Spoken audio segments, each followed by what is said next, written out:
So, Governor, first of all, thank you once again Thank you, Victor. for taking the time and talking to us. And wanted to make sure that people knew, first of all, why are you here again? Why are you in Allentown?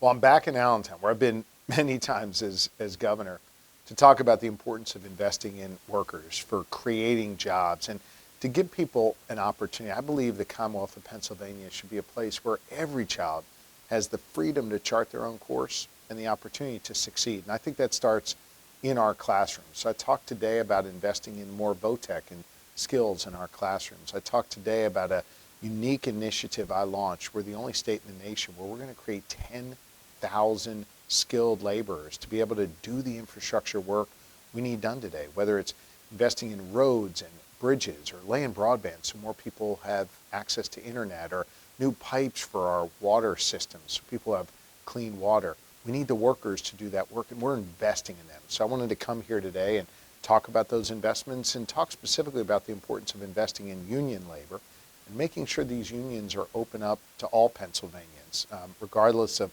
what they look like, where they come from.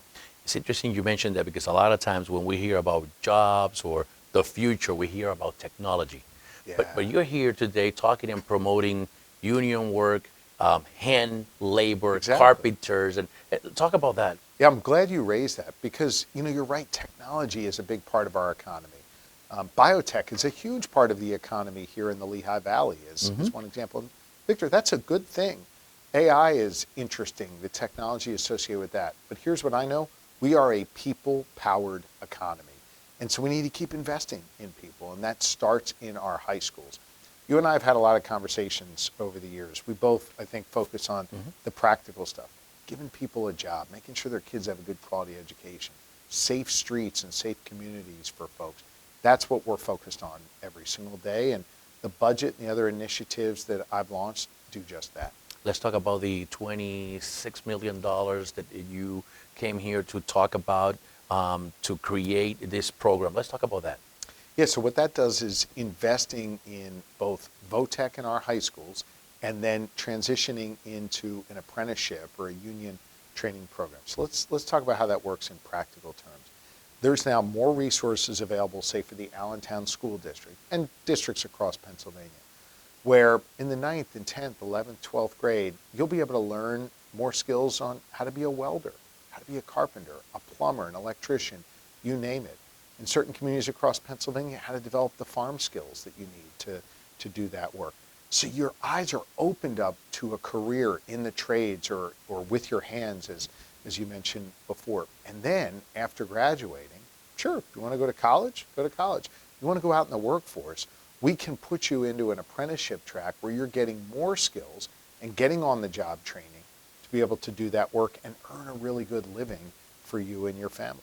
And I think a lot of times we forget that we need those people. We need the welders. We need the mechanics. We need the carpenters. And there's dignity in that work. There's respect in that work. And I think as a society, Victor, we got away from that. We stopped respecting those who work with their hands. And we have to get back to that. And so I'm not just talking the talk. We're walking the walk. We're putting real resources into that. And also very important, a lot of times we forget those are good paying jobs. Yes. I mean, I heard earlier it was mentioned that someone can start at $80,000. At least. So think about this. You're in 10th grade and you're blown away by, being a welder because you learned about it for the first time in your classroom. You wouldn't have known about it otherwise. And you develop your skills and you graduate, in the 12th grade and you say, well, I need a little bit more training. So you go to do a union apprenticeship for welding, where you're basically learning and working at the same time. You come out of that, you're making sometimes closer to $100,000 a year, and with no school debt either. And so there's dignity in that work. There's a need for people to do that work, and you can make a hell of a good living doing that work. Another thing that was in the news this week was you promoting and trying to get more state troopers hired. Yes. And one of the things you did was waive the college requirement. That's right. Talk about that. So look, we need more police in our communities. And you and I have talked about that over the years. We want them to be properly trained. We want them to look like the people they're sworn to serve and protect in their community, speak the language of the community. But the bottom line is we're not getting enough people to apply. Let me give you some specifics. 10 years ago, for our state police, we had 10,000 applicants a year for the positions that were available. 10,000.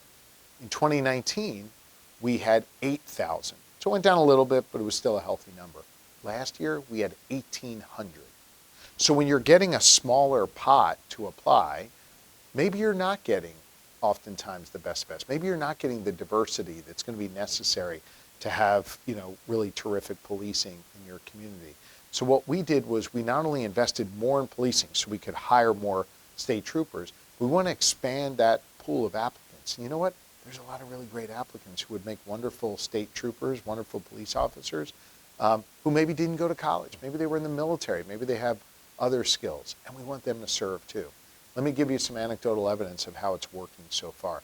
In just the first 24 hours after I made that announcement, doing away with the need to have college credits to apply to be a state trooper, we got 250 people to apply, and half of them didn't have a college degree. It's really amazing. So we're seeing more people now apply. That's a good thing for all of us in Pennsylvania. Have anybody looked into, is there a reason why we went from 8,000 to 1,800 within a year? I mean, I'll tell you, it was within a few years, but I take your point, and it's the right question to ask. It was a number of things. Number one, we kept erecting these barriers to entry, like college credit requirements or college degree requirements. So that kind of like artificially knocked some people out. I think we put too many barriers to entry. That's number one. Number two, candidly, I think we got away from recognizing that policing is a noble profession. And I think when you're constantly, stating the opposite about police, it makes the average person go, I don't want to do that. It's too hard. I'm going to have too many people in the community give me a hard time. So I think by demonstrating respect for police, by putting more resources in, by doing away with those artificial barriers, we're going to be able to change those numbers and have more people apply. Now, I want to be clear, and I think you'd agree with this. We need to have high standards for police officers. We need to make sure that they're taking an oath to serve and protect the community and respecting folks in the community. And we need to make sure that if they screw up, they're held accountable. I don't think anybody suggests we shouldn't do that, but I think there's a way to both acknowledge that it's a noble profession, give people the highest level of training, and also make sure we've got integrity in the force. and on that same point, because one of the things you promised on your campaign, and you did it right away, was do the waiving of college requirement as well for the state, for statewide jobs. And I want to play devil's advocate here for a second. Sure. What do you tell the people who said, no, you shouldn't be doing that, you shouldn't be waiving or hiring people that don't have college degrees? So I guess what I would say is I value skills. I value experience. For some people, that skills and experience is the college degree. You learn something that's really critical for us to have in the Commonwealth. But for others, the skills and the training maybe came from military service. Maybe it came from work experience. Maybe it came from life experience. I still want those individuals involved in our state government as well. We're not diminishing in any way our standards. We're not diminishing in any way our output of quality work. I think if anything, we're enhancing it by pulling from a broader pool.